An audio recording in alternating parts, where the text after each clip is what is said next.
This video is going to be helpful for you if you are brand new to the whole world of RVs.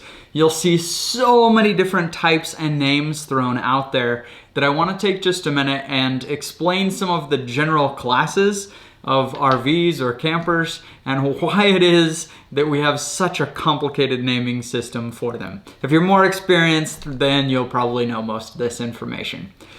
So RVs come in many different types. There are those that are motorized and those that are towed. Those are the two biggest classifications for how to break them up. But what do you call it generally?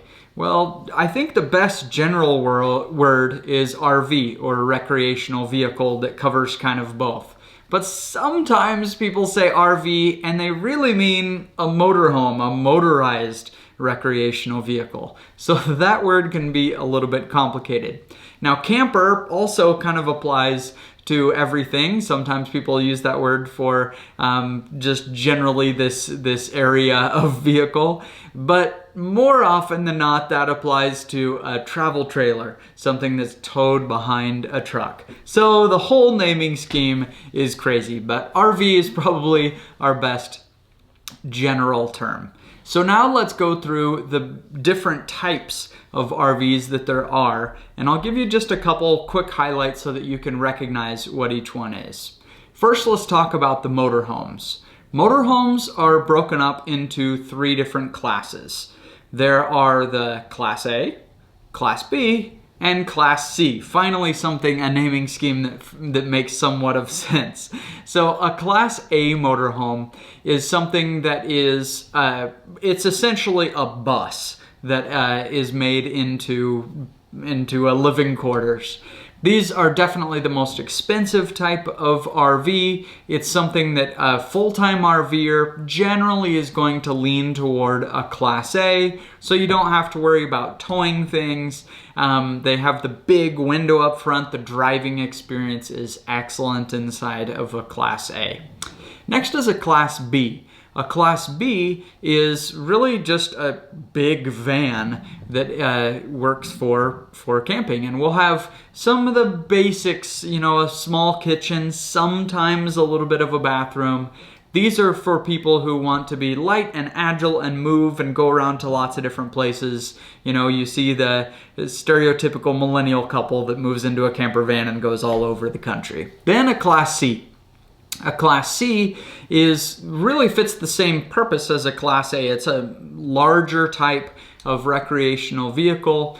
They're usually a little bit less expensive than a Class A because this is essentially a truck chassis that has a camper built on top of it.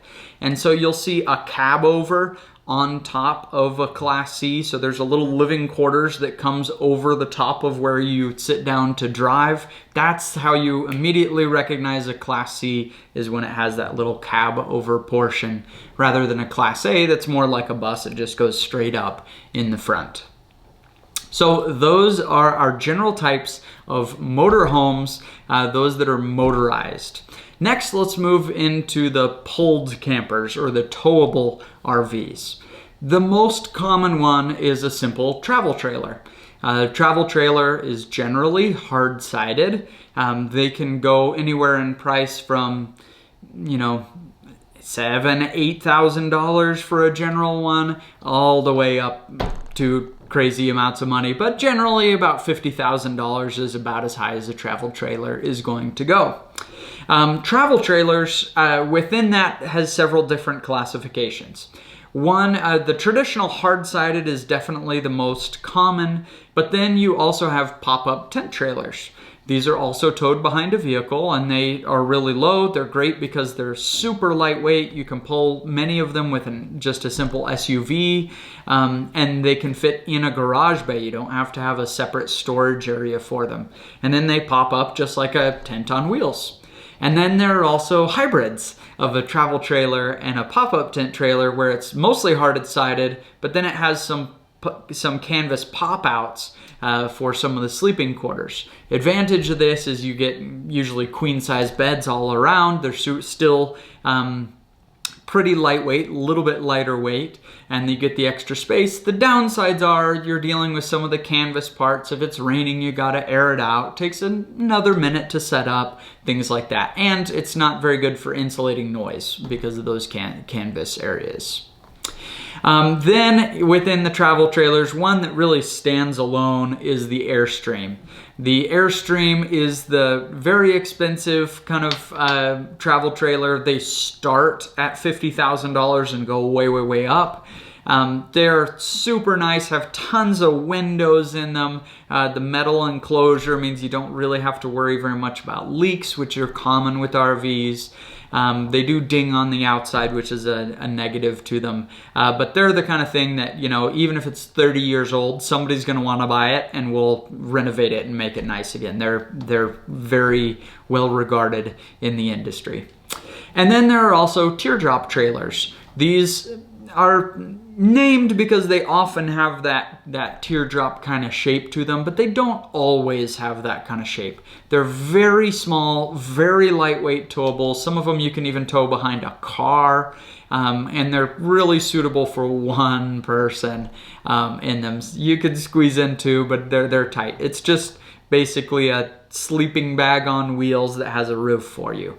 And some of them have teeny little kitchens and stuff. They're actually really, really neat. I'd like to buy one. But it's definitely not something that somebody would want to live in or things like that. They're just very lightweight, very agile kind of things. Okay, so those are our general bumper pull trailers. We call these bumper pull, even though you of course are not attaching it to a bumper, but they're, you know, attached to the hitch behind the car and they're towed behind the vehicle. And I separate that because now we're going to talk about fifth wheels. These are again towables. They don't have their own engine, but the way that they hook up is with a little gooseneck, a little hitch that attaches in the bed of a truck. It can only be towed by a truck. And these, oh, they are so nice inside. They're so nice because they have an extra living quarters in the area over the truck bed. So they're easier to tow. They don't sway hardly at all when you're towing them compared to a normal travel trailer that can sway on the road. And you're always worried about that. Turning, cornering and stuff is easier because of where it attaches to the truck. And they're so nice inside because they're very, very tall. You get really high ceilings in them. You get that extra living quarters. They are awesome. Now the negatives to fifth wheels are they're more expensive. They're usually going to start, you know, $50,000 and go on up to $150,000 for most fifth wheels. And they're very, very heavy compared to most traditional hard-sided trailers. And so although they do advertise some half-ton towable fifth wheels, realistically, you need at least a 3/4 ton trailer or truck to be able to handle a fifth wheel. So benefits to those and drawbacks as well. All right, next we're going to talk about toy haulers. Now, toy haulers can be in really any of these trailers. There are some, very few, but there are some Class A motorhomes that are toy haulers. And there are some travel trailers and fifth wheels that are also toy haulers. I don't think I've ever seen a Class C toy hauler, but there's no reason it couldn't exist. A toy hauler's purpose is to have a big garage area in it so that you can have your four-wheelers, dirt bikes. Some people will tow a little, will drive a little smart car in there. So if you're living with this full time, once you get to your destination, you drive out your little smart car and you can go around the town. But it just has a garage area so you can put other vehicles inside them. I love toy haulers. In fact, any RV I get, including now I have a toy hauler, and going forward, it's got to be a toy hauler. One, because when we go camping, we want the toys, the dirt bikes, the side-by-side, that kind of stuff. But also, we love the floor plans of toy haulers Again, they're usually a little bit taller ceilings so they can accommodate the vehicles driving into them.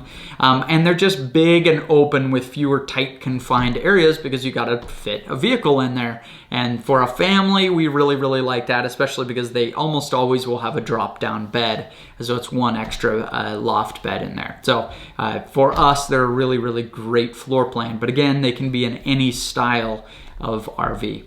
All right, the last one we want to talk about, hopefully I got all of them, is a truck camper. This is one that just fits on top of the bed of a truck. They're very small, not unlike a teardrop trailer in size. And they're just really convenient because you don't have to tow anything behind you. They'll fit on just about any kind of truck. A longer bed is going to make a lot more sense for them. You have more options if you have that.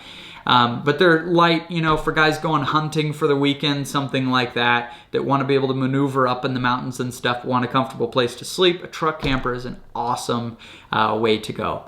So all of these different types of RVs have their use case, and they'll work really well for different usages. But the naming conventions are insane, as you can see. It can be really confusing as you start getting into RVs to understand just what people are even referring to when they say, oh, I'm going to get in my coach, I'm going to get in my RV, my motorhome, my trailer, I'm going to take my camper up. What exactly do they mean by all this? So hopefully that'll shed a little bit of light on this. The only caveat I'll add to this whole thing is also the names are a bit regional too.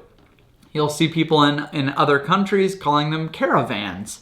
You know, it's just, and even in different areas of the United States, people will use them in kind of a little different meaning for what they mean by it. But hopefully this will shed a little bit of light for it. If you like this video, give it a like, and hopefully subscribe. We have lots more content for you if you're just getting started in the world of RVs.